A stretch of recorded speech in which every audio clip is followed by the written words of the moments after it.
Good morning, কেমন আছেন সবাই? আশা করি সকলে খুব ভালো আছেন, সুস্থ আছেন। বন্ধন ব্লগসের আবারও একটি নতুন রেসিপিতে আপনাদের সকলকে স্বাগত জানাই। আমার হাতে এই জিনিসটা দেখে নিশ্চয়ই আপনারা চিনতে পেরেছেন। হ্যাঁ, এটা একটা ওলের টুকরো।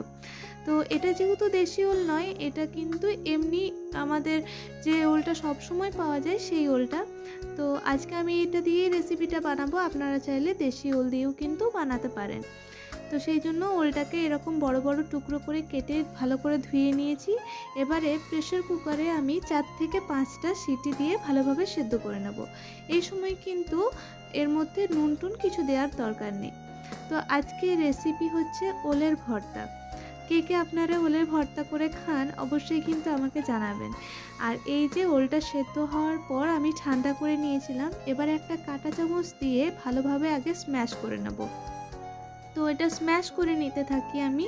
আর ততক্ষণ আপনাদেরকে সেই কথাটা একবার মনে করিয়ে দিই যে ভিডিওটি ভালো লেগে থাকলে লাইক করতে ভুলবেন না, কমেন্ট করতে ভুলবেন না। আর চ্যানেলে যদি নতুন হয়ে থাকেন অবশ্যই চ্যানেলটি সাবস্ক্রাইব করে পাশের বেল বাটনটি প্রেস করে দেবেন, যাতে পরের ভিডিওর নোটিফিকেশন আপনাদের কাছে সহজেই পৌঁছে যায়।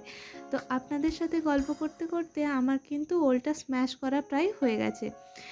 আর হাত না লাগালে না ভালো লাগে না, কি বলুন তো?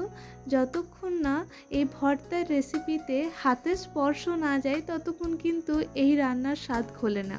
তো সেই জন্য হাত দিয়ে এবার ভালোভাবে মেখে নেব। তো তার আগে কিছু উপকরণ মিশাবো এর মধ্যে। তো সেটা হচ্ছে প্রথমে দেব সর্ষের তেল। এখানে আপনারা কিন্তু ঘি দিয়েও করতে পারেন, কিন্তু সর্ষের তেলই তো ভর্তাতে বেশি ভালো লাগে, সেই জন্য আমি সর্ষের তেল দিয়েছি।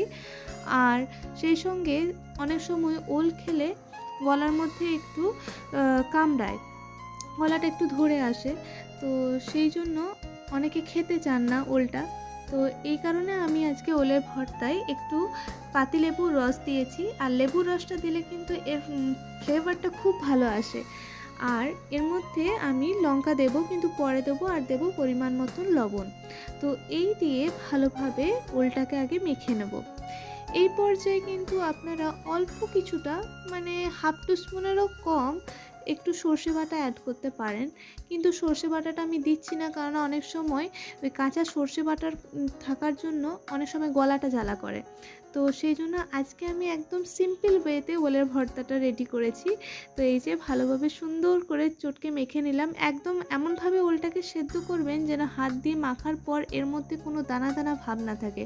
আপনারা দেখে হয়তো বুঝতেই পারছেন যে ওলটা কত স্মুথলি মাখা যাচ্ছে, এবং সেই কারণে কিন্তু প্রথমে আমি না ওই কাঁটা চামচ দিয়ে স্ম্যাশ করে নিয়েছি।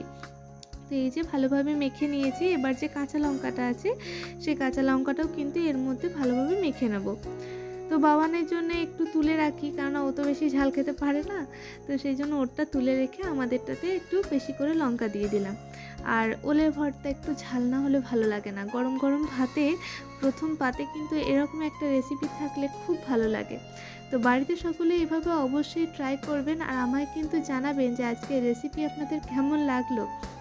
তো এই যে আমার মাখা হয়ে গেছে ওলটা। তো চলুন এটা এবার একটু ডেকোরেশন করে দিই।